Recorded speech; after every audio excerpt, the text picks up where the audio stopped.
playing its role of a policy advocator and extending best support to the industry stakeholders. PHDCCI. Very warm welcome back. Requesting all the delegates outside to please join us.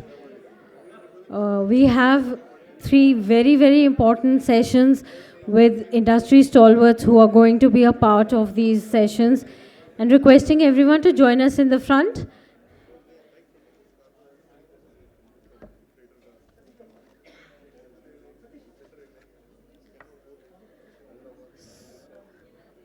This panel discussion is on air cargo, delivering the future revolutionary air cargo sector. We have the industry stalwarts as a part of this session, and may I request them to join us on the dais. Mr. Keko Bomikasar, Managing Director and CEO, Avia Pro as the moderator. Ms. Vandana Agarwal, Chairperson, Standing Committee on Developing the Aircraft Leasing and Financing Ecosystem in GIFT City. Mr. Ramesh Mamidala, Head Cargo, Tata Air India. Ms. Sakshi Gupta, Country Manager India, Air Logistics Group. Mr. Satish Lakhiraju, CEO, Next Gen, and Gautam Mandal, CEO, Octoloop.com, and Mr. Bala Subramaniam, Sir, Founder and CEO of ASSIS, Air Cargo Consultancy, International Services, and a pioneer of the industry as well. Big round of applause, and requesting all the delegates outside to please join in again. Thank you so much. I hand it over to Keku, sir. He has his hands cut out for... Thank you. No, fine. I am getting too intimidated by two very intelligent women sitting beneath them, so I'm going to shift here. Good afternoon, everybody. Thank God. I was trying to get some coffee ordered from here, so probably the coffee can wait a bit. Once again, good afternoon, everybody, and thank you so much for being here. We are exactly 57 minutes across our timeline. So it's my job to make it a little more longer and, make people stay here a little more, till the evening and be there. So what we do today is we're going to have a very focused round of discussions. You are aware of the topic that we have on hand today, which I think for the first time is very futuristic. The whole topic revolves around the future for the air cargo sector. So what we're going to do in the next probably 30-40 minutes, max, I would take 40 minutes, is to touch upon a few points that would be of benefit to all of you in the audience, and probably we make some good takeaways that we can give to the minister as he spoke about this morning. Now, I wanted to give you a context for this, but how do you set a context for the future? It's difficult to set context on that. But there were 3 points from Dr. Ahiwar and the minister that really caught my attention. I think that's important for us to ponder on today. One is, as Mr. Ahiwar mentioned, a logistics e-marketplace. I think probably this is the first time I've heard about it. It could be on elsewhere, but this is the first time I've really had a time to look into it. Second, as Mr. Ahiwar mentioned to the minister, is about facilitating transshipment. We're going to talk about that today in the course of our discussion. And third was something that Mr. Piyush Srivastava, Additional Secretary, had mentioned today, was the correlation between manufacturing and air cargo. What's happening at this moment, ladies and gentlemen, is that we have, in the first 2 sessions, heard a lot about sustainability, cargo growth, the 10 million metric ton story, etc. And what I want to do is focus on 3 points today. broadly, which the minister wanted to get our inputs on. One is the implementation of technology in our business. When I say implementation, I mean implementation moving forward from where we are today to where we want to be or where the minister wants us to be as we move forward. That's one. Second, which I thought was really fascinating for him to bring it up, which also I think is a plan from the Honorable Prime Minister, is this one product, one district economics. I think this is something that I personally probably did not focus much earlier, but looking forward, I think this would be a great example of how regional connectivity in the country is going to have an impact on what we do as air cargo. Three, again, very interesting, is his call for having more domestic freighters in the country. Three revolutionary thoughts. Let's put some hard talk in this. Ladies and gentlemen, I have a brilliant panel here in front of me. If your focus shifts to something else, you're going to lose. But I suggest you pay clear attention to what these gentlemen, ladies and gentlemen here are going to tell you today. If I can have that volume down in that corner, please, it'll be helpful. Thank you. What I'm going to do for a change today, and I have these two very intelligent women here, and I'm going to start with them today for discussion. Sakshi, I'm going to start with you. Ladies first, it's what my dad taught me, So, Sakshi, from a perspective of the technology part that we have in front of us today, and more on what the role of women can bring about in the future. Okay, we are heavily undersubscribed as far as the role of women in aviation is there. And what pains me is that we do not have women in roles outside the corner offices. Okay, we need more of them in the terminal, in capacity control, in warehouse, in those actors. Very briefly, Sakshi, your thoughts, then we move forward. Good afternoon, everyone. Firstly, thank you, PhD, Ms. Bhavna, Keku sir, for having me on this very eminent panel here. The dais is, if I consider it as a palette, it's got a lot of val cargo, a lot of precious and eminent personalities, and Keku was very smart.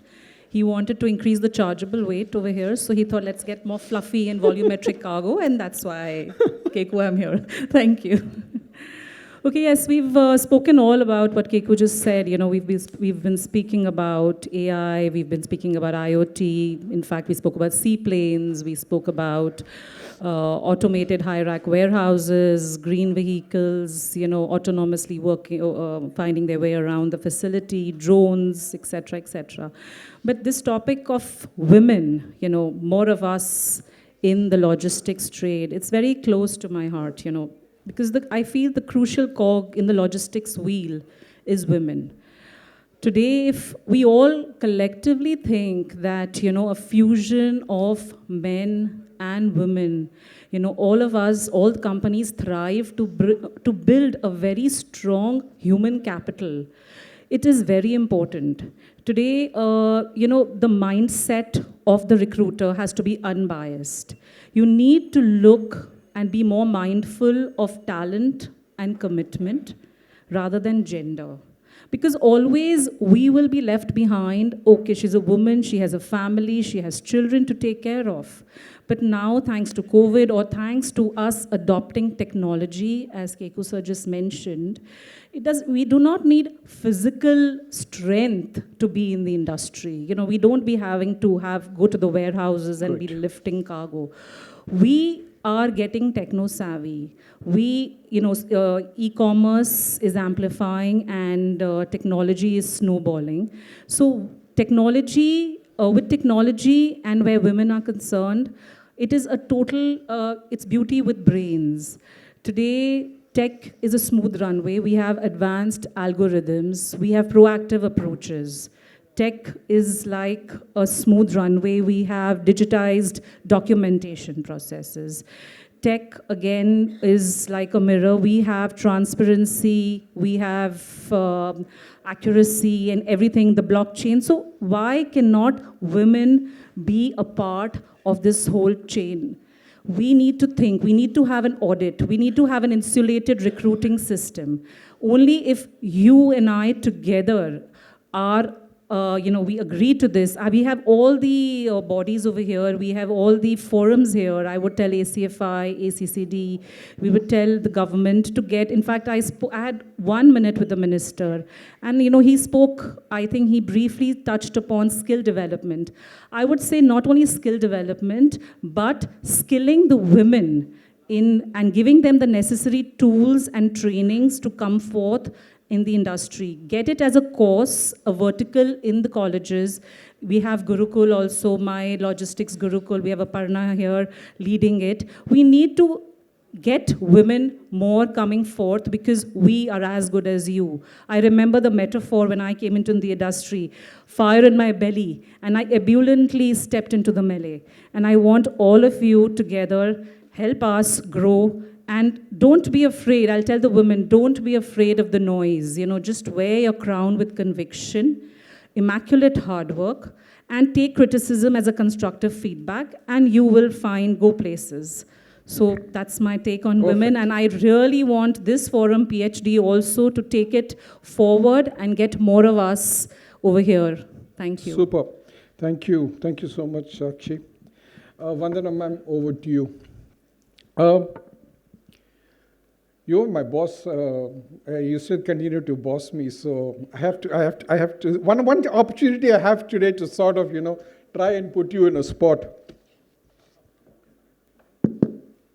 Can I? Yes. I have your permission. Thank you.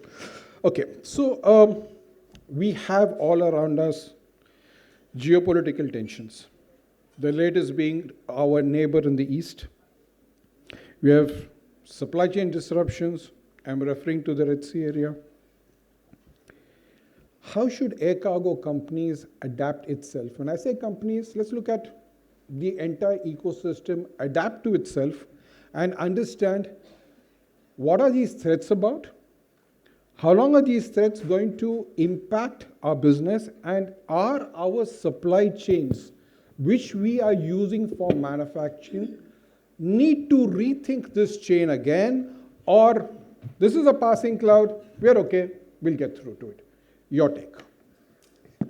Thank you. So, first of all, I'm very happy to hear from you that you're very respectful of women. I'm also happy to observe that he's extremely fearful of women as well. He chose to run away to the corner. Correct. When he found himself seated between two. So, let me say a couple of things on the geopolitics. I was always told that a crisis is an opportunity. Correct. So to the extent that geopolitics today in large sections of the world is crisis-ridden, and I don't mean only in terms of warfare, I would also call the supply chain breaks a crisis. Correct. So are these an opportunity for a country of India's positioning in the geopolitics today? And what do I mean by India's positioning? We have gone very securely as somebody who is multidimensional, multipolar, multi-everything. We are equidistant from the warring sides. We have friends among all. Do we as a cargo community capture that thought which the government has brought out? And for instance, when our Prime Minister or our Foreign Minister and other delegations go abroad to Ukraine, to Russia, to the US, do we send them our wish list? I would say that is so vital, because after all, geopolitics is something that the politicians are going to play for us. Correct. So we have to enable them to seize that opportunity out of the crisis for us? That's my first thought. The second thought is that have our businesses already not seen a lot of crises, both in our neighborhood as well as in the rest of the world? It's not as though the crisis is of today's standing. Why are we not crafting our business with forethought that yes, there will always be hotspots across the world, and how can we turn them into sweet spots for us in terms of opportunity? And when the crisis has passed, how can we make sure that we had entrenched ourselves into those ecosystems or those supply chains which were broken around those spots? The third factor, which you yourself mentioned, is about the domestic, or rather government's initiative on the manufacturing emphasis. Correct. Are we in here having manufacturers in this room? Well said. Or do we have only the aviation industry here? If we don't have the manufacturers in the room here, then clearly we have something which is very seriously missing. Absolutely. This is my serious request to PHDCCI that kindly bring the two together. Only when we become systemic as opposed to transactional, because today my aviation sector goes around seeking transactions rather than having entrenched business propositions with Indian industry and their collaborators abroad. It's not as though India's manufacturing sector is very insular. No, it's not. Correct. So I think that these 3 points, to start with, I would share Thank you. to answer this question. Thank you. Thank you so much, ma'am. And by the way, now that I'm no longer a bureaucrat, I can afford to be a loose cannon. Ramesh, over to you.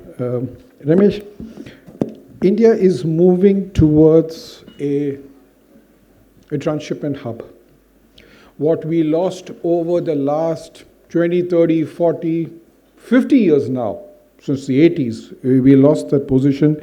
There is a sincere move by the government, by the industry players, by the various ministries to bring back the lost glory.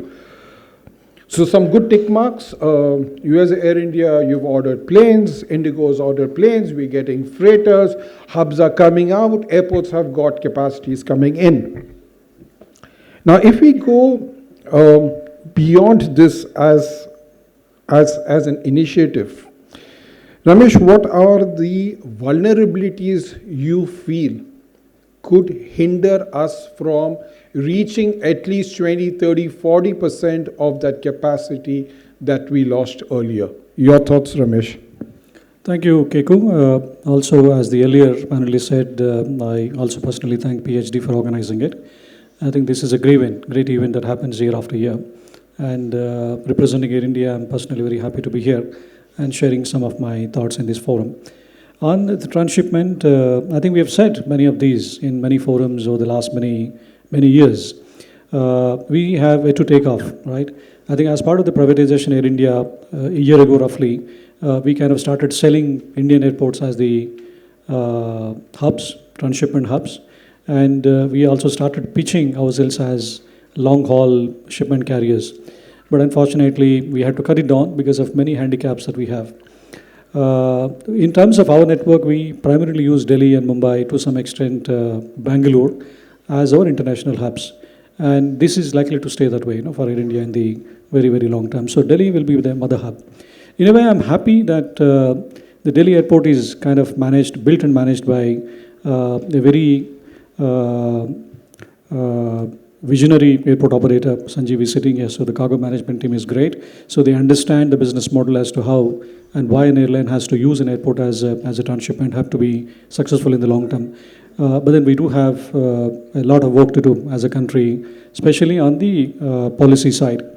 Just to share some statistics, which again I shared many times in the past, compared to other successful airlines in the neighborhood, they have up to 85% transshipment out of their total volume they handle.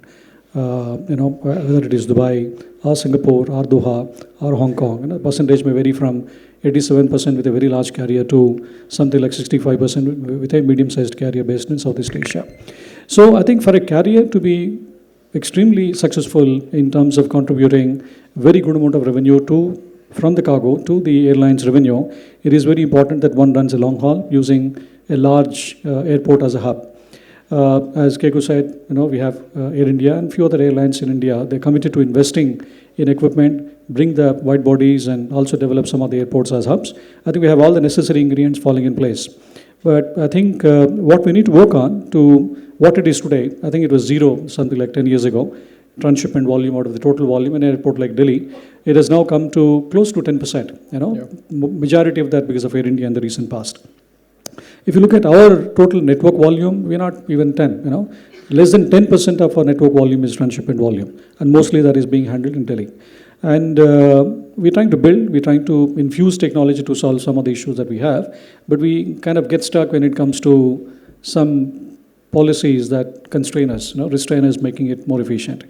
The one, obviously all of you know it, we have discussed many times in the past, is rescreening. Rescreening unfortunately slows us down tremendously. Right? What other competing airlines in the neighborhood, what they can do in 3 hours. So they actually have different products. They can do transshipment tail to tail within 3 hours, or aircraft to aircraft 6 hours, 12 hours, 24 hours. So if somebody wants a very, very speed transshipment connection, if he's willing to pay a premium for that, they can actually connect in 3 hours time. There's no way that I can do it. I cannot connect anything less than 24 hours. And then recently, a week ago, I was looking at the statistics.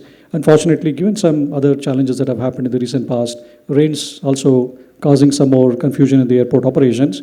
Now I'm able to connect only up to 35% within 48 hours, which is unfortunately bad. And a lot of the connections happen beyond 48 hours, almost 65% of it.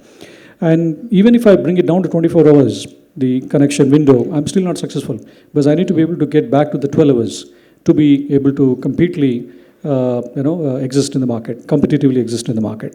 So screening pulls us down substantially, which is the need to break every pallet, every container down, screen at a piece level and build it back. It has other challenges as well. It obviously consumes a lot of time. It puts a lot of stress on the infrastructure as well. You need large facilities to process such an operation. And as the volumes grow, as the airport grows, you need even larger facilities. So there is a great need for somebody to revisit that policy and manage it better. We have given a lot of ideas. We as an airline, we've mentioned to the regulatory agency that 70-80% of our trade is on certain trade lanes. And the trade is also focusing on certain commodities. And as long as these trade lanes are between countries that are part of approved security regulation, security framework, the Indian security regulatory agency should not have any problem in pre-approving it. They're looking at it. I'm sure they will look at it favorably. This discussion happened about a month ago.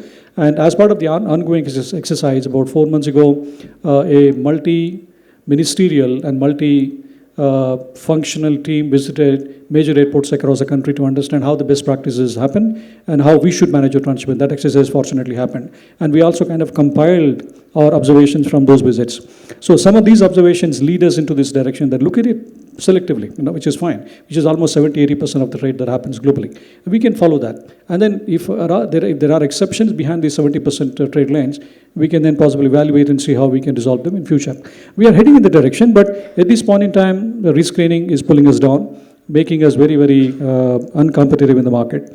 The other one, which is a smaller problem, but still a problem, is the customs regulatory framework. Although recently they automated it, you don't need to manually do it anymore. But still, even if you do it with the help of the system, it still takes about 6 to 8 hours time, which should not even exist. That should be zero, like it happens in other airports. I've again shared this with you many times. Today, I still have to enter in the system, wait for approval to come to me, and so on and so forth. It can take anywhere from 3 hours to 12 hours, depending on who's managing it, who's on the shift, so on and so forth. But in other airports, there is no customs involved at all, right? And airlines share the incoming flight manifest and outgoing flight manifest for all the flights that you operate on a daily basis. Customs system automatically reconciles. If they have a concern, they'll come and audit. They'll come and question you. Otherwise, they don't bother. That is how it should be. I think we should also, and I was told many years ago when we were having this conversation with the customs that already happens on the sea freight side. Seaports run like that. And what happened in seaports about 10, 15 years ago, 20 years ago, is still not the case with the airports. I think we have a long catch-up that we have to do. The other one, obviously infrastructure plays a role. The airport operator is working hard to expand it. Given the current constraints, you need a very large facility to manage it, right?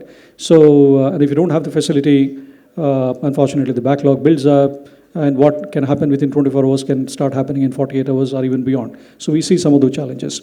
So at this stage, to be competitive and to help the airlines to improve the transshipment related component out of their volumes, it's very important that we work on these policy changes. Perfect. We need to also do a few things. We're working on them along with the airport operator, but this will help us. Thank you, Ramesh. I think these points of rescreening and customs should be put to the minister when the draft note goes to him, because these are burning issues, and as I think Vipin mentioned this morning, somewhere we are regressing. Instead of progressing further, we're regressing, and that's going to hurt us long-term big time. Okay, thanks. Bala, you are my boxing partner, so we'll take the boxing on the stage today.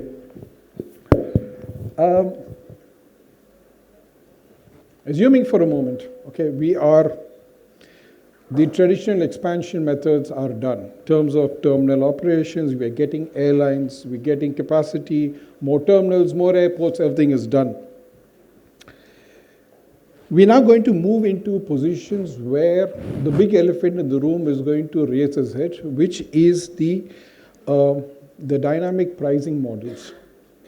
As long as we are able to sustain ourselves as an industry, everybody's smiling, everybody's happy. Yields are good, flights are full, airports full, terminals full. Nice picture. Should we start preparing for the next downturn now, given the situation that we have around us? Your take. Thank you, Keku. Once again, thanks a lot for PhD. As Ramesh rightly pointed out, this has been a very people wait for this conference where they get a lot of ideas and they exchange a lot of ideas. Coming to your specific question, dynamic pricing model is one such thing which could help. But I don't think we can just be happy with that or just rest our laurels on that and then start doing. There is an important word this particular summit has used in its title, revolutionizing. Clear? Revolutionizing does not mean step change. Revolutionizing means bold steps we need to take. I am tempted to get back to my friend Ramesh's topic in terms of security, which we talked. Yeah.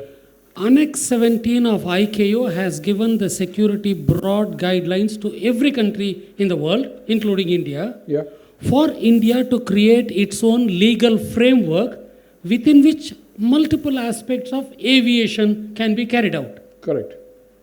It is purely up to us as India to look at it in a very conservative manner, keep on doubting every Tom, Dick and Harry, and keep going backwards, regress, or whether we go forward. I'm not saying meaninglessly go forward, childishly close your eyes and go forward. I'm not saying that. But in an informed way, by really taking benchmark, I'm happy when Ramesh said that they really went to about 10 or 8, 7 places just to look at their practices and think. Of course, the ground realities in those countries, including security situation, is different from ours. That again, everybody knows it. But within this, I think I'm tempted to give an analogy, sorry for that. You take our Customs Act. It has always been created by the people who were ruling us before, by suspicion as the base. Correct. I would appoint somebody to just check whether Keku is daily doing the job. And I would appoint another person to check whether that person is checking Keku. Correct. My whole life goes around that. Don't trust anybody. I am being very plain. that will not carry us, forget about the 10 million tons on 2030. It will not carry us anywhere. First of all, the customs have to be looked into with a fresh pair of eyes, with a completely transfused blood, into a washing machine and out probably. Completely it has got to be looked at. Let it be enabling mechanism, not disabling mechanism. True. That is where the question that you talked about in terms of capacity is all anyway completely full. Should we look at a new way of doing it, including dynamic pricing? It is connected with that because it is with the mindset part of it there. Example, many countries looking at India's success story would like to deal with us. They would like to probably bring some freighters. One way of dealing with us. Correct. Some other some other countries would like to have FDI in many industries where some are open, some are still, a bit more this thing. We are doing a great job in those areas, attracting FDI and, attracting foreign institutional investors in our stock markets. Everywhere we are doing well. But the underlying principle is still suspect. Well said. You have got to be really open and say, I am fully in control of my destiny. As India, I am proud, I am strong. I know exactly where you will cut the corners and come back to me, and I know where you will not. So I've got to be bold and go with an open one. I cannot be just suspecting you, thinking, what will you do? I do not know. No, that I think will not carry us. My plain and honest opinion. Thank you, Bala. Satish, over to you. Buzzword in the industry, e-commerce. Nice golden words, used loosely, strongly, with different connotations attached to it. But I want you, Satish, to focus today on a slightly different aspect connected with e-commerce. There is a growing market now coming back on reverse logistics. There was a presentation I attended recently, and the growing number of returns under the banner of e-commerce is staggering. If I put my hat on as a logistics guy, very happy, good business. This whole room is very happy with that. But truly, is that something sustainable? Two, are the measurable data that we are putting out in the industry in terms of e-commerce capturing this kind of information? What is what's your take on this, Satish? Okay.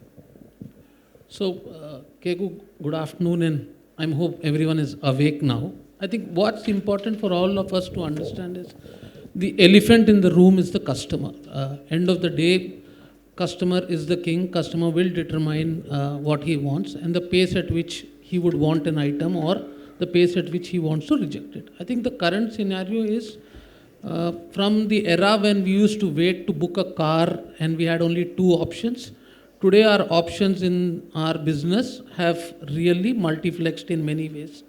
So today sitting on a phone, you are able to see a price of an item or order an item or return an item, because that's the option you're giving to the customer. Because if you say I'm not happy with the product, you come and ask him to take it back, and people in that whole process, what you have done basically is that you order as much as you want, but you also have the option of returning back when you don't want to do that.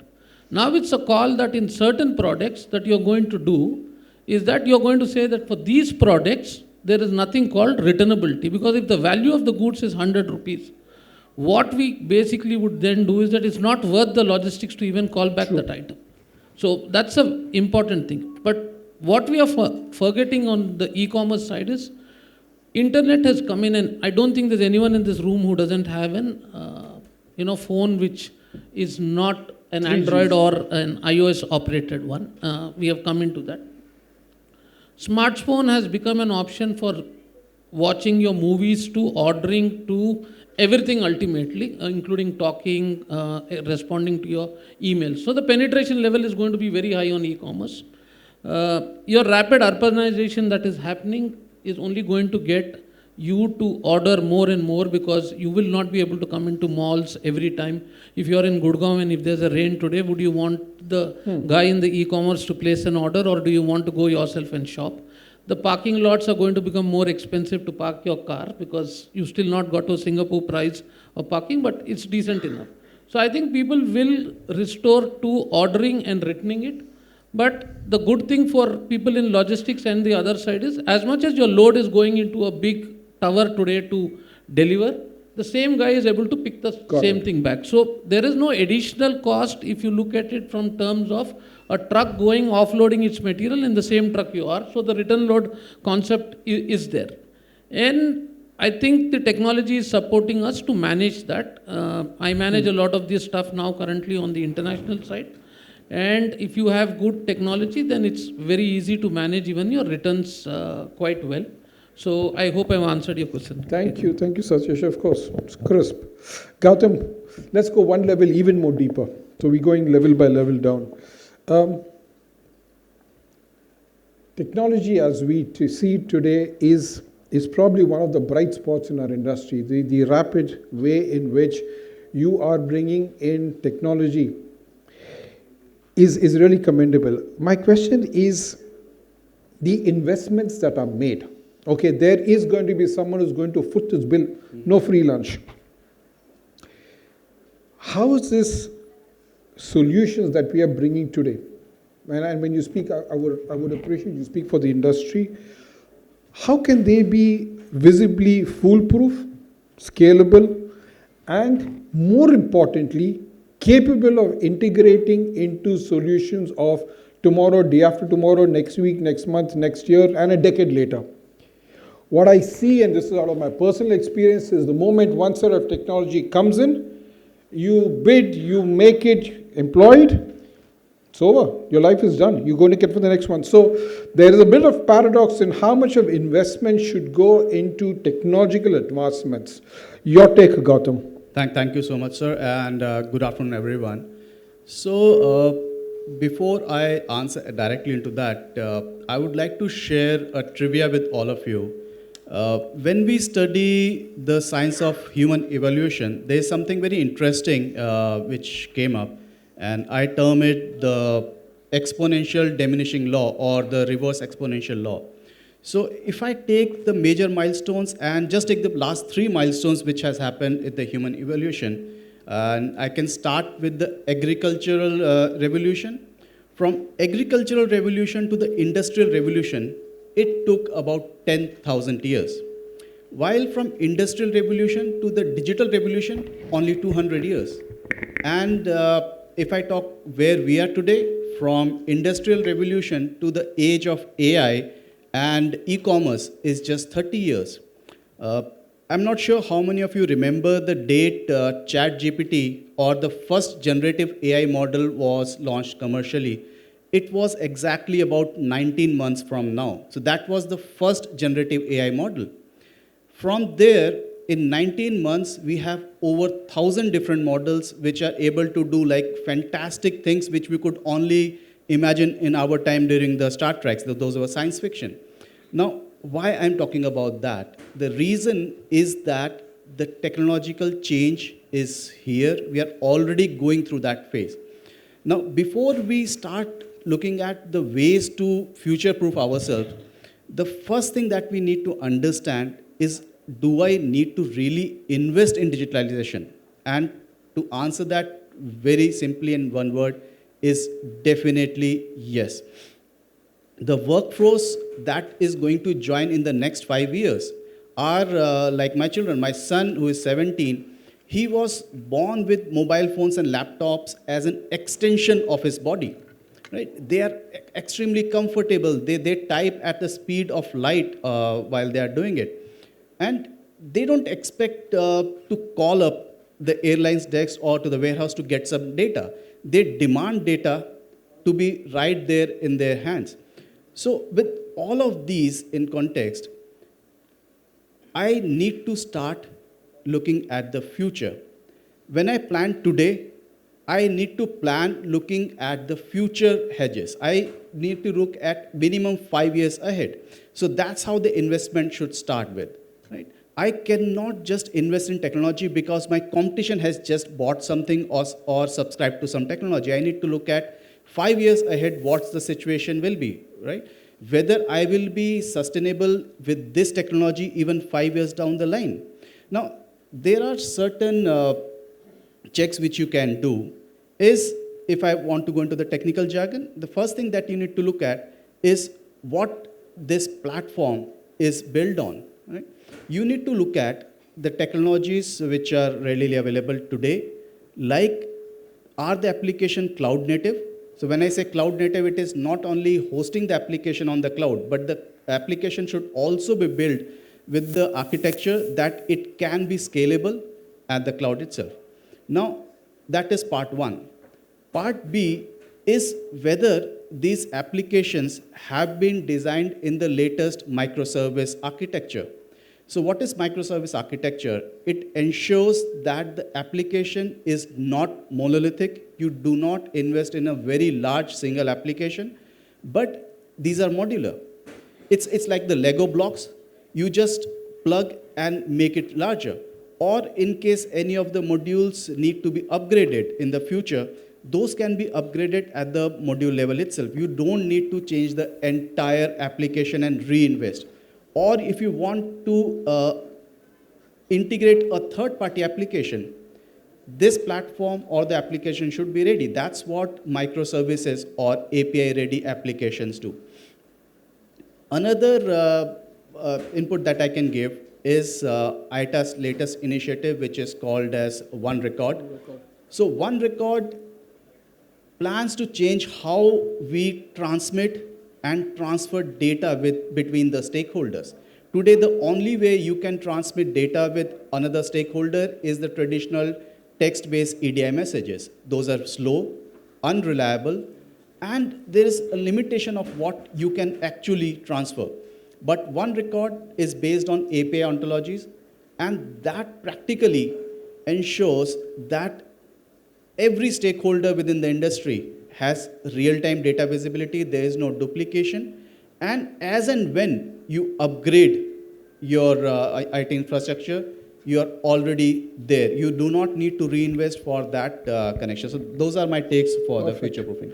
Thank you, Gautam. I'm going to come back with your question as we go forward. Before that, ladies and gentlemen, I finished one round of questions. Does anybody have a question at this stage before I go on my second round? Very quickly, very briefly. Anything that is not clear to you, you want a clarification on? No? Excellent. Okay, I'm coming back to you, Gautam, and we'll take this quickly, given time. Why aren't systems able to talk to each other clearly? I'm just picking up on your last point. Very often when you want to integrate systems between shippers, consignees, airport operators, terminal operators, PGAs, governments, customs, etc., some wise guy, and don't take me wrong, from the IT department says, you know what? Our systems don't talk to each other. I'm not a buff, but please explain to this audience why we can't talk. So this is also coming from the previous response which I gave, is the technology, right? And that's why it's very important for people like you, when you plan to invest today, make sure that you are future-proofing. Make sure that the applications which are built on microservice architecture. So an application which is a legacy architecture will have limitations on API development, will have limitations on scalability. That's why it's not only about just hosting on the cloud, but is the application is also developed on the cloud architecture. So that is the reason we see that the applications aren't able to talk to each other. They're just not compatible. Right? Okay. A few years ago, Apple and Android were not able to talk to each other, but now they can because they have upgraded the technology. And One Record definitely is poised to do that, where you no longer need to invest with your IT vendors for different API connectivity. ITA has already standardized these API ontologies. And like how you today connect EDI, which is very simple. It's standard. The messages are standard. You just need to tell to other stakeholder what version I send in. The other stakeholder will say, okay, I accept this version, and you're good to go. Similarly, with ITA One Record, you will be good to go with API. So tomorrow you can transact not only the airwaybill data, but payments information, documents, every possible thing that you can think of can be done that and in a standardized manner. Perfect. Thanks, Gautam. That was crisp. Satish, I'm going to put you in a spot. Ministers from your place, he's going to ask you this question at some time or the other. One product, one area, you're from his area. You started mapping his product and his airport, or you're working on it? So, the good question. One is on this very podium and stage, you got Ramesh also, who comes from the same state. We'll ask Ramesh as well. Okay, so suddenly what you are seeing is that farmers of this country are running the largest airport. So GMR incidentally comes from the same state. Okay, your GVK, which also came from the same state. So people from the aviation side, incidentally, on the big ticket items are coming from the home state. So not surprising to have the minister from there coming here. One. I'm changing ways. You can. Okay. I'm coming, Bala. Yeah. And it is not surprising that I moved back to Andhra as a part of the transition as well. So one good thing that is there at the home state is that it's got sufficient water. It's got the largest coastline in the country, far bigger than Gujarat. So the general perception is that Gujarat has got a larger coastline, but Andhra has got a larger coastline in any sense. So the biggest commodities that are there, your biggest pharma cluster is at Srikakulam district, which is the largest pharma cluster. So no wonder that you have a Bogapuram airport coming up there as one top point. Vijayawada will definitely come up as a transshipment hub at some point of time, and that's on the mapping as well. And what do you have from that part of the town? You've got mangoes, chilies, tobacco, which will come out from there as a commodity that will go. So there is a great opportunity that is there in that part of the state, clearly. There is a lot of handicrafts that happen as well. So what he said today in his speech is right. One district, one product. Right. Clearly, Andhra is in the ranking because it has all along been neglected for the last so many years. And no wonder the Modi government has got an aviation minister, because your earlier aviation minister also was from the same constituency. Keep that in mind, that that constituency has been getting. But also keep the largest H1B visa takers are from Andhra Pradesh. So all your Area 1 cargo sitting in the that part of the world is not just one district, one place, but you have the largest people sitting as NRIs. Telugu is going to become the third spoken language in US very, very soon. And you could have the new president also coming from south in the US. So watch out that it's not just in Andhra people coming into the central government, but they will reach out up till the US. And Google is run by someone from the south. Microsoft is run someone by, and the list can go on. So I think what you all have to watch out is that the south people are quite soft and believe in more in action, unfortunately, and less noise. So you can see that happening very, very quickly in the coming days. You know, many of us on this stage are from the south, right? I know you're born yourself in Hyderabad, so don't tell me you're not from south. You look at the audience here, you will find out how many of us are from there. Thanks, Satish. Sakshi, the area that we are now in business of promoting air cargo, going out, meeting stakeholders and asking stakeholders, where is the challenge for you to convert probably a road to air, a rail to air, etc.? Given your experience personally, would you like to share some light on some broad points as to how you would be able to make this paradigm shift to people, to industries, to organizations that, hey, look, one, we are open, we've got capacity, we've got everything is more or less sorted. We've got to fine-tune things. How do you see this, and how do you want to take this from there, Sakshi? Okay, Keku. Firstly, I would like to, answer this differently. I would say that, we are at PhD. We need to have a prognosis, health diagnosis, prognostic health diagnosis of our business houses. We need to actually empower it with the supplements of and the vitamins of planning and preparedness. We need to do that. Today, I heard Dr. Ariwar talk in the morning about network management planning. And they have a team where they have 1,500 layers of data and data pool and, planning on the infrastructure on the ground and underground, and they are planning well in advance so that the future is secure. So we need to do that as well in order to have a secure and a healthy future for air cargo. I mean, just giving an example, we all go for a morning walk. We all have sometimes yoga or hit the gym, and sometimes have these concoctions of apple cider vinegar or our blood pressure pills. So what are we doing that today? We are doing that not for a good today or for a good month, but we are securing our future. We are doing it for a healthy future. And all what we are talking about, all the infrastructure, Gautam spoke about technology, it's not because my competition is investing in it. There's a lot of money. Today the minister spoke about indigenous airplanes being, manufactured in India, here.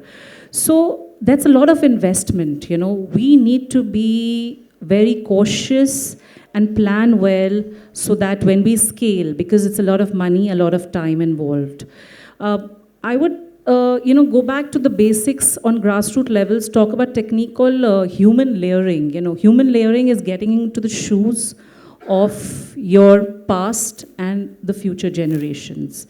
And today, identify what you would have told your ancestors, that how they could have planned better for the future, which is our today. And what we, from the lens of the future generation, would do better so that they have, no challenges, and we are much, much more better planned than what we are today. So yes, we need to be future-proof, not foolproof, I would say, future-proof. We need to be scalable, and we need to ensure that, the technology and whatever we are doing today is talking to the technology which is yet come. We need to prevent the future failures even before they happen. And as even Ms. Kiran said in the morning, we need to be repetitively consistent, to ensure that we have a secure cargo ecosystem going forward. And I don't know if I've answered your question on the future, Perfect. but that's what it is. And even Mr. Vipin Jain, if you see, he said that in the morning, that 3 years before, if he saw the data, we were on 3 million metric tons. And today, again, if we pick up the data, we may be on 3.2 million metric tons, and the vision is for 10 million metric tons. So how are we going to get there? And we need to prepare today for the future. We need a very strong arsenal today to go guns, to surge ahead, to get tangible results. Thank you. Thank you so much, Sakshi. Ma'am, to you, and I would take this also to Ramesh after that. First to you. We are in a semi-open skies environment at this moment, okay? How, in your opinion, can Indian carriers hedge against the risks of increased competition from other carriers, especially in the context of fluctuating global trade dynamics? You're going to see a lot more regional influence coming into the ministry, into the government for opening up capacities, getting more lines, more routes, etc. Your take on this? So for me, one aspect in the first panel discussion was very compelling, when I think Cathay Pacific said that they bring in a full cargo load on their freighter, but they take back only 60%. When I speak to Indian freighters, operators, they have the reverse problem. They have cargo to take out of India, but they don't have return cargo. Do you think there's a marriage possibility here? I think there is. The numbers tell a story, and we have to see how we can do that. I will give you an example from Blue Dart Aviation, where I'm an independent director presently, and we also tried to see this matter, to see how we could work on it. We worked with DHL, I'm not releasing any secrets, and where there were gaps, we are putting in DHL's own spaces, Freighters. we are putting in Blue Dart aviation freighters. And these are not sporadic ones. We said we will do systemic ones, scheduled ones. That's the way to go forward.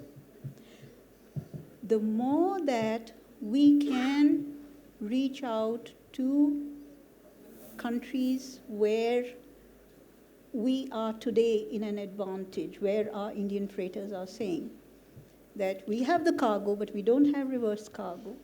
I think those are the countries with which we do need to have a dialogue on the open policy. For scheduled operations, I'm never in favor of non-scheduled freighters. Those are sporadic. Those are additional. They will not help India go to 10 million tons. Yes, they are very good for crisis management. Yes, they are very good gap fillers, but they are not part of your overall strategy for growth. Got it. They are also not very good when you want to be price setters. Today, practically the entire Indian cargo is being shipped on a price taker mode. You are always the underdog. So in any open skies policy, until we can address this issue of capacity, which is our own capacity, we will always be a price taker. I'm not against it. I'm very much in favor of the open skies policy. But you have to do your own homework as well. Otherwise, half the freighters that are coming in will go back with half the freight. So clearly there is a price disadvantage which is being faced by the cargo that is actually carried even on those freighters which are coming in from other countries. Fair point. They're not going to book losses for themselves. Your cargo is bearing that cost. That's one. The second is the regulatory mechanism. I do remember how with you, with Air India, etc., we used to slave away to get ACC 3 clearances, RA 2 clearances, and so on and so forth. Until we can not sort that out, there is, to my mind, very little point in having our domestic operations, or rather domestic freighter industry, put in investment to add freighter capacity till we can be sure of those regulatory compliances. Correct. So just instead of giving you a huge list of things that should be done, I would just like to put these two thoughts on the table. Actually, I can add a third one. Everybody spoke about drones this morning. You just now spoke about one product, one district.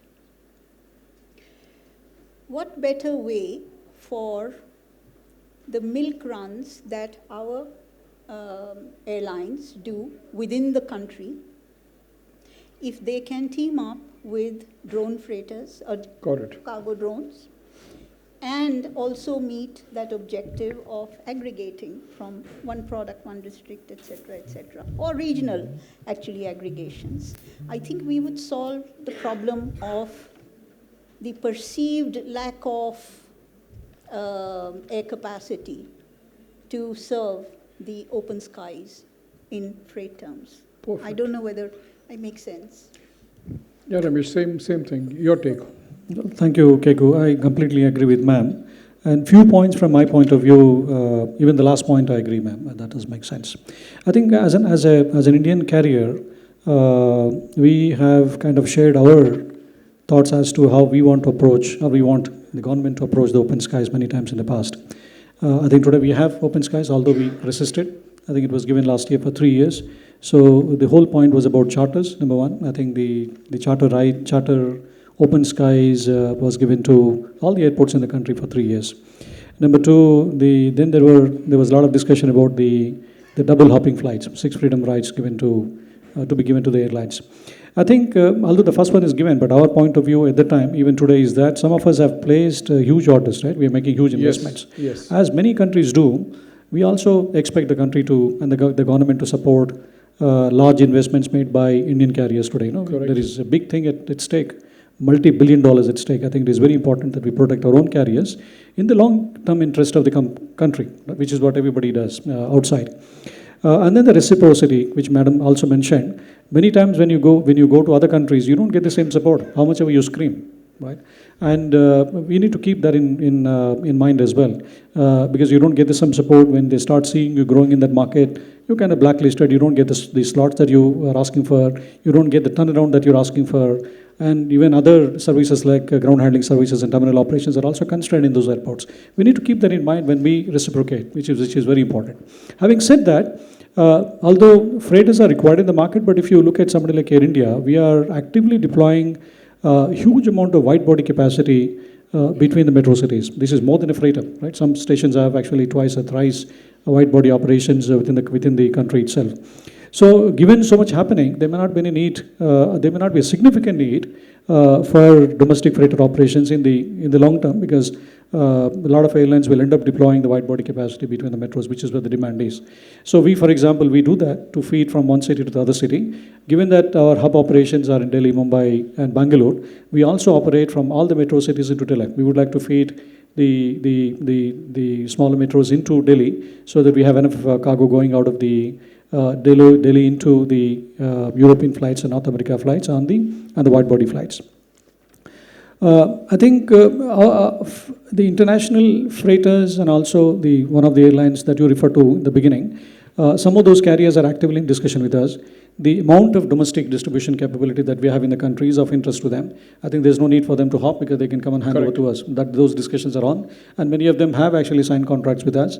This is one. Second, ma'am also talked about the imbalance of outgoing versus incoming. Again, back to the airlines that you refer to, many of them, one colleague is sitting here. So we have actually signed interline agreements with them where if there is capacity, if there is interest, they actually feed us back into India.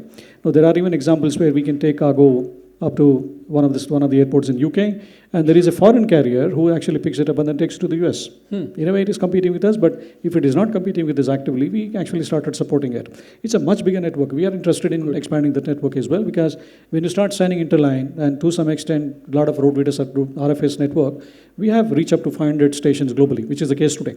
Right? It will further expand. I think it is win-win. While we kind of establish the win-win for the country and also for the trade, it is very important that the country, people in general, and the ministry also supports the Indian carriers in terms of the investment, huge amount of investment which is being made.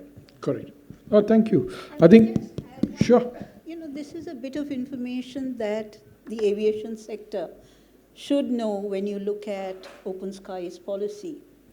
During COVID, when we were bringing in emergency cargo, supplies for feeding, for healthcare, for APIs, for everything. PPEs. I mean, the PPE kits, everything that we were bringing in, I had to write more than 200 letters on my letter pad with my stamp to say that our cargo flight, either an Air India or a Blue Dart or XYZ flight, will be coming to your airport, and would you please, as the government concerned, grant approval?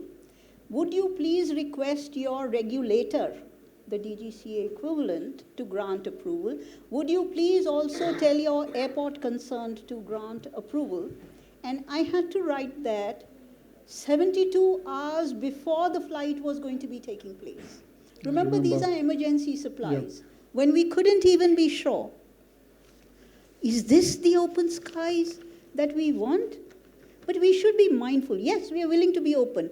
Did we do the same thing to that country or to their aircraft? No, we didn't. An emergency or a crisis is a crisis. Values of life are more important. Perfect. But this is what happens. So when Ramesh says that they don't get solid treatment or competitiveness or efficiencies, I'm just telling you. Absolutely. 200 letters in the True. space of 2 months I wrote. Yeah. Thank you. Kekuji, I would like to add something Sure. to what Vandana ji had mentioned. Aircrafts like Cathay is going empty from here, and we're also talking about, on one hand, on 2-tier, 3-tier cities, and some are even very insignificant. But I don't know who is the right person, but Delhi Airport from here, if Zahir, you're here, I understand that we are not allowed to carry cargo from Delhi to, say, Amritsar or to Jaipur by road feeder services. It's not allowed. Those aircraft, say a Qatar Airways or a Singapore Airlines or an Air India flight from Amritsar to Birmingham, say, have to generate their own cargo or an air-to-air connectivity. But why is not, and here Delhi Airport would be overspilling, there is backlog, there is congestion, but still the cargo is not allowed to go to these 2-tier, 3-tier cities. But we need to look into that, and we need to bring it and let the cargo flow to these airports as well. Perfect. Yeah, I think you should write to Sanjeev, is not here, but to the rest. You can do that. Bala, the wise man, you have more white hair than anybody else on this panel, so I have to give the last word to you, I just Bala. colored it at 3 o'clock when the session is about to start. That's why I have to have the last word from you, Bala. Bala, predictive analysis. You and I have been talking this, I think both of us are getting bored talking about this. Why don't we have data from the manufacturing industry, Bala? The answer lies in Madam Vandana's statement about 40 minutes back. Why don't we call them in these type of conferences? Okay, we go past that statement. She's here. Yes. Okay. She's taking point of it. You're taking note of Yes. it, right? Yeah, she's taking note. Yeah, Okay. Bhavna ji, just a pointer to you. We've put you on the spot today, right? No, I know. Keku just threw words into my mouth and I had to react. Now, on a serious note, Yeah. absolutely correct, because they are a stakeholder.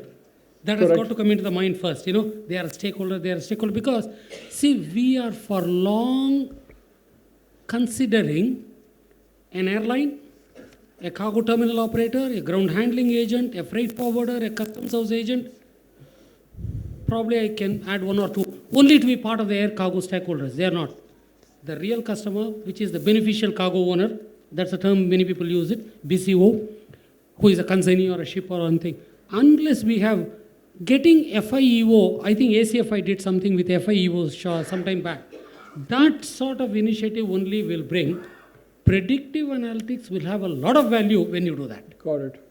So, because if I have a capacity and I need to manage capacity, I've got shortage of capacity, how can I get into other capacity? We discussed that a little bit. All these things can be used by artificial intelligence, just to use my friend Gautam's words, by investing in these type of things and having dialogue. Just mere investment is not enough. Dialogue with them, constant dialogue, and also I would say institutionalized dialogue.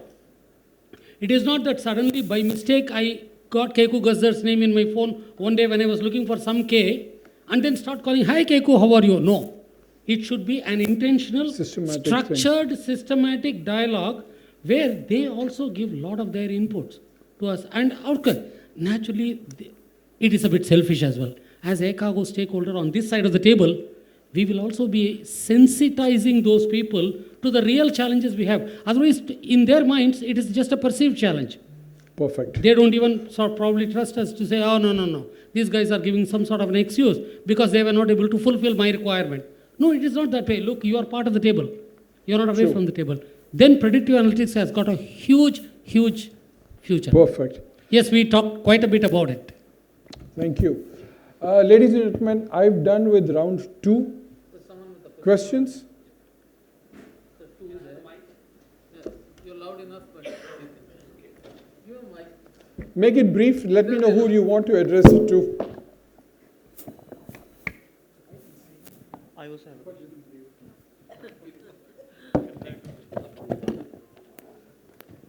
Hello. Good evening, everybody. Well, my question is to all the panelists. Anybody can answer that. What is your view on the custom clearance ecosystem available for cross-border e-commerce aside of courier mode? Okay, good you asked this question because I'm on that side of the table.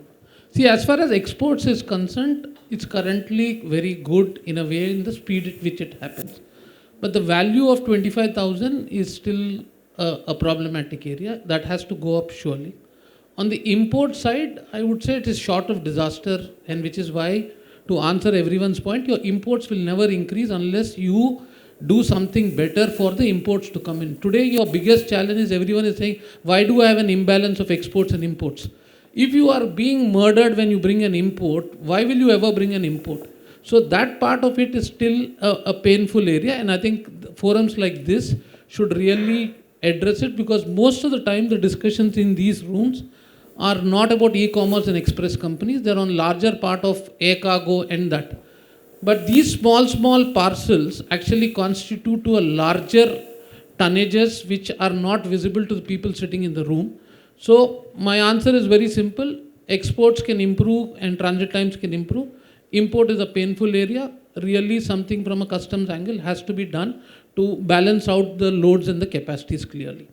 Because today there is one more challenge, which is that if there is an e-commerce import, because there are a lot of e-commerce companies abroad in Europe who wants to bring their material into India as a market, but they're not able to enter into the market precisely because they have to mandatorily go through courier companies like DHL, FedEx, and UPS, and of course, and that to ECCS mode, which is in courier mode. But when it comes to cargo mode, typically they are not able to clear at a speed at which ECCS can help. And because there's a 100% examination in the cargo mode, that delays the whole purpose of e-commerce gets defeated when the clearance happens in cargo mode. And today, the other challenge is the CHA, which is predominantly for cargo mode, cannot do custom clearance in courier mode. It is the other way around. Probably a courier shipment can get transshipped to cargo mode, and then CHA can do that clearance. And that is where we see a lot of challenges, because it is kind of creating a monopolistic environment in courier mode, where you have to only depend on few companies only. So let me answer you. It is not true that only DHL, FedEx, UPS, Aramex can bring the shipments. I think if that's the case, that is not, because Vandana herself is on the board of it.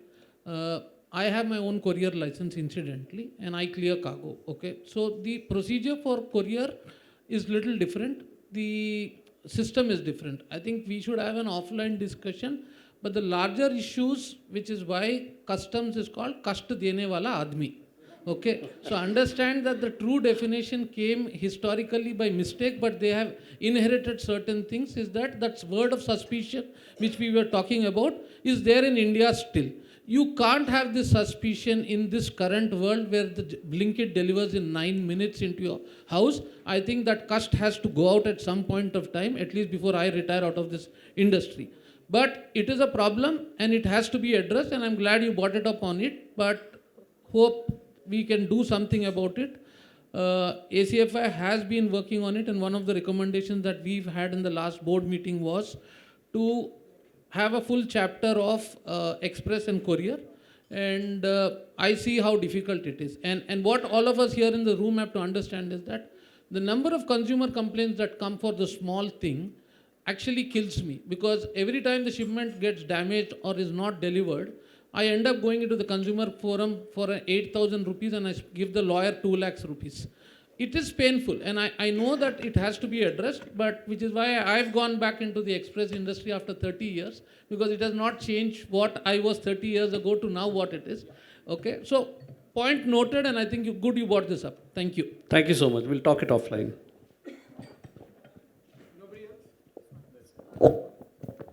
Yeah, hi, good evening. I just have a question that where do you think the drones could be incorporated in your process chain, and how much value addition can be brought through drones in the process as well? In the entire process chain of your industry as such. I think we've just probably scratched the surface of drones. The question rightfully should be, at which stage will it be economical for drones to have cargo be delivered commercially? Right now, you have only one big challenge, and that is weight of battery, or the ratio of the battery weight to the ratio of the payload.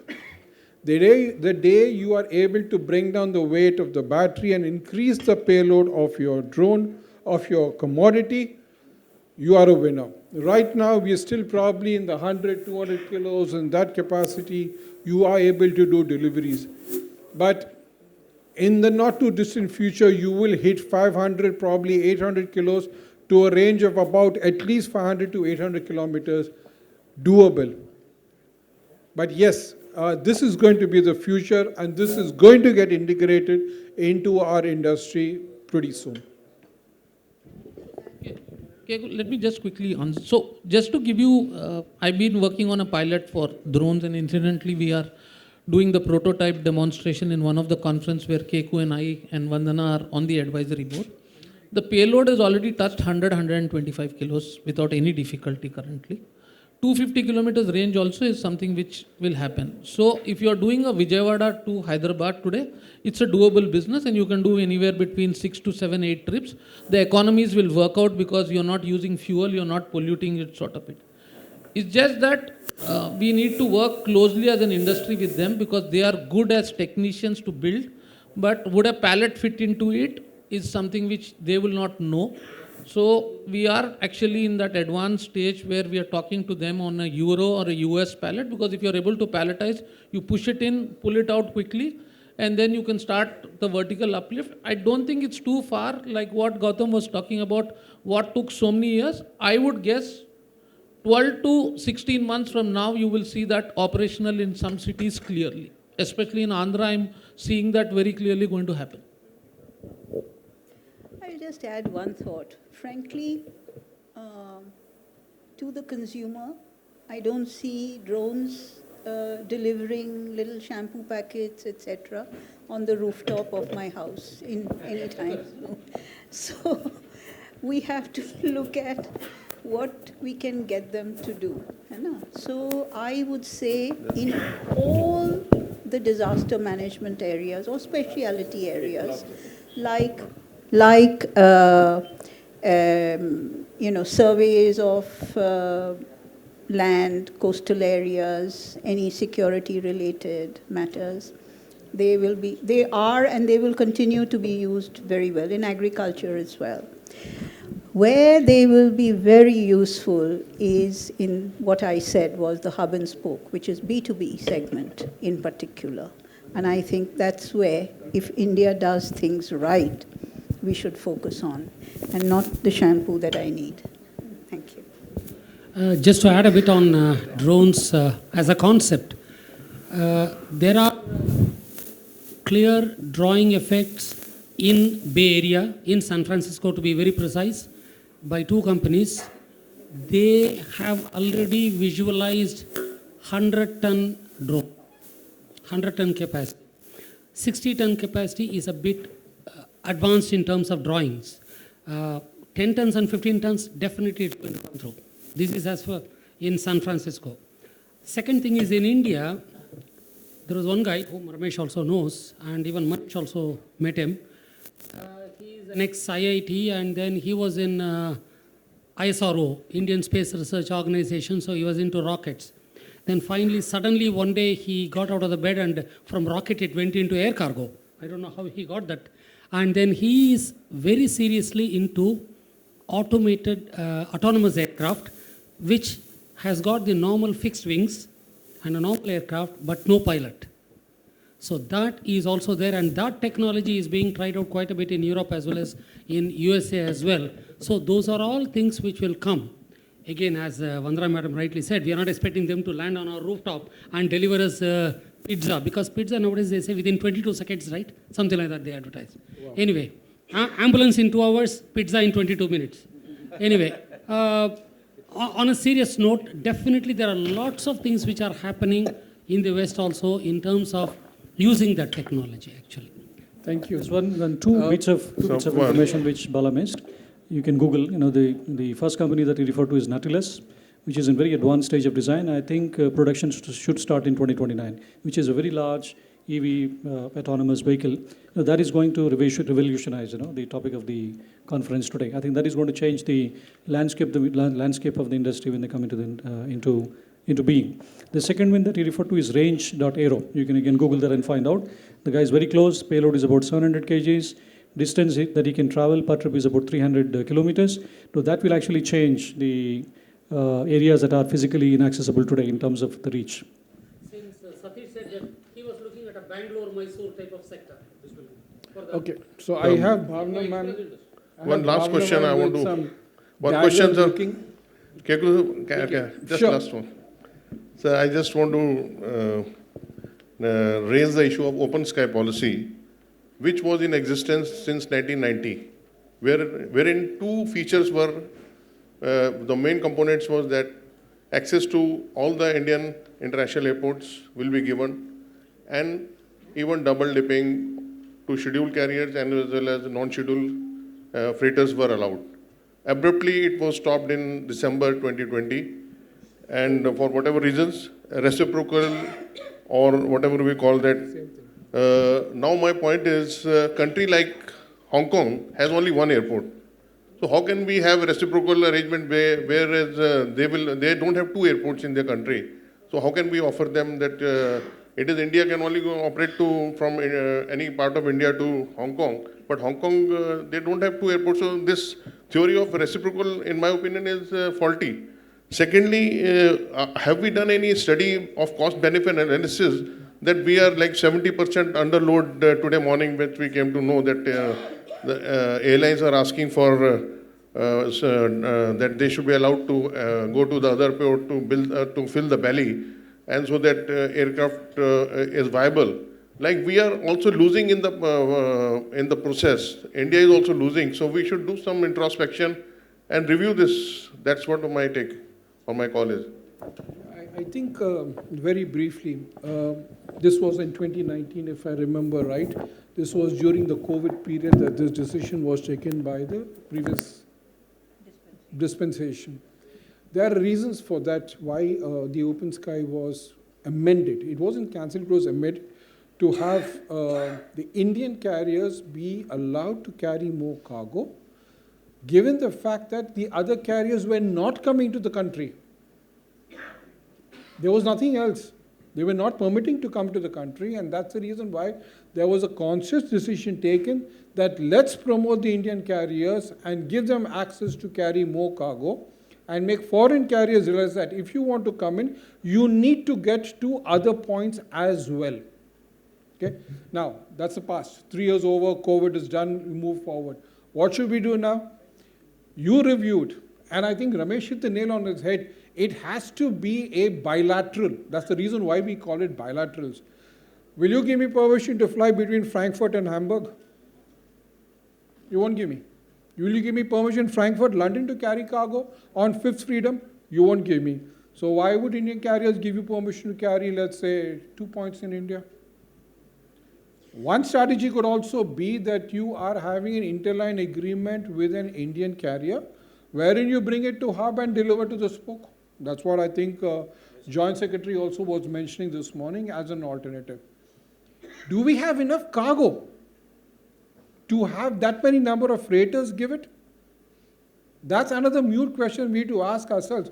We've still got capacity. If you take the total capacity of India this moment, okay, we are not even 60% of the load we're carrying. 40% of our capacity in the bellies is empty.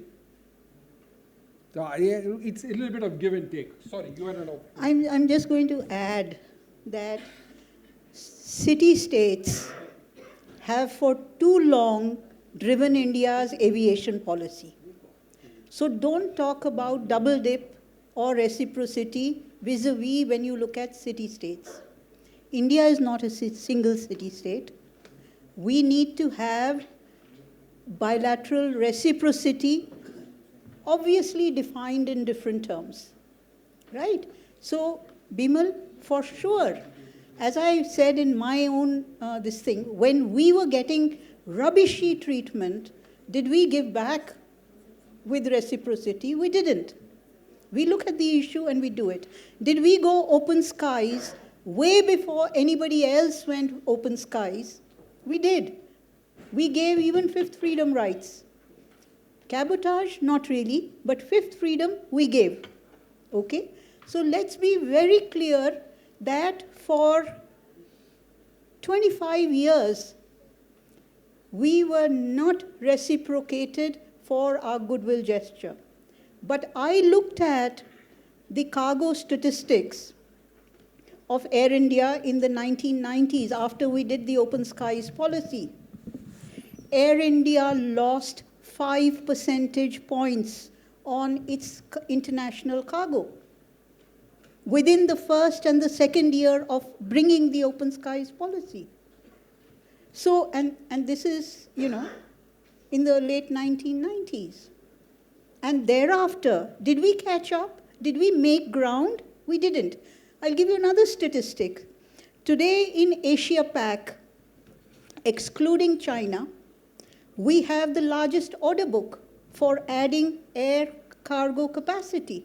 Our fleets are going to be, multiples, 4 times what the present day fleet is by 2030. So, do we want to crush this fleet before it has even come to Indian shores? I'm not being a protectionist, not at all. Heaven, I will, I think, decimate myself before I do that. But somewhere we've got to look at orders which have already been placed and solutions. We opened to the sector for even non-scheduled operations. We're watching. Let's see if it serves our purpose or not. Let's see. Thank you. Thank you so much. Bhavna, my apologies. Thank you so much. It was so interesting that we wanted to go on, but I guess we have 2 more sessions and we have some more speakers who would like to be here. A big round of applause, please, for our panelists. Thank you so very much for being here. May I request Mr. Sanjeev Edward, sir, to please come on the dais and felicitate our panelists for taking out time and sharing their recommendations. To start with, Mr. Keku Bomi Gazar, sir. Thank you so much for moderating and for putting the whole panel together and curating it. Thank you so, so very much, sir.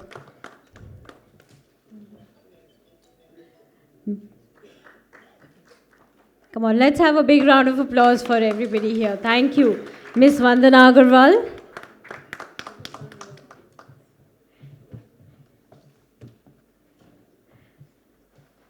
Ma'am has been a big supporter of the industry, and I think her times during COVID have been really amazing. Mr. Ramesh Mamidala, sir.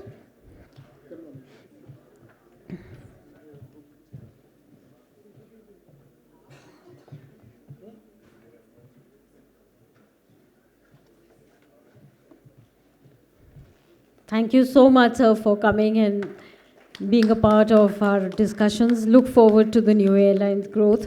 Ms. Sakshi Gupta.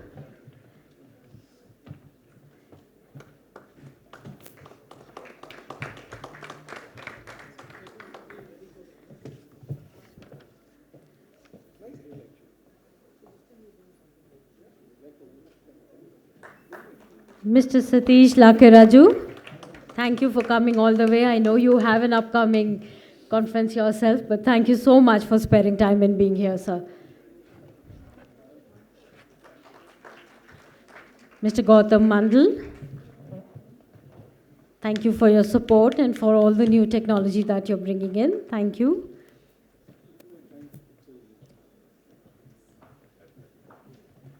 And Bala sir, he's one of the stalwarts of the industry. Can we have a big round of applause for Bala sir, please?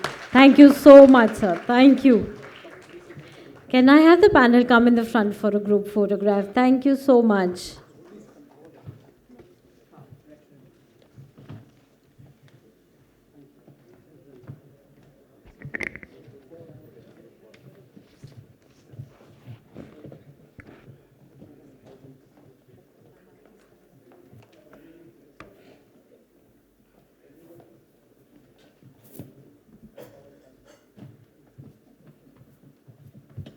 Michael, sir.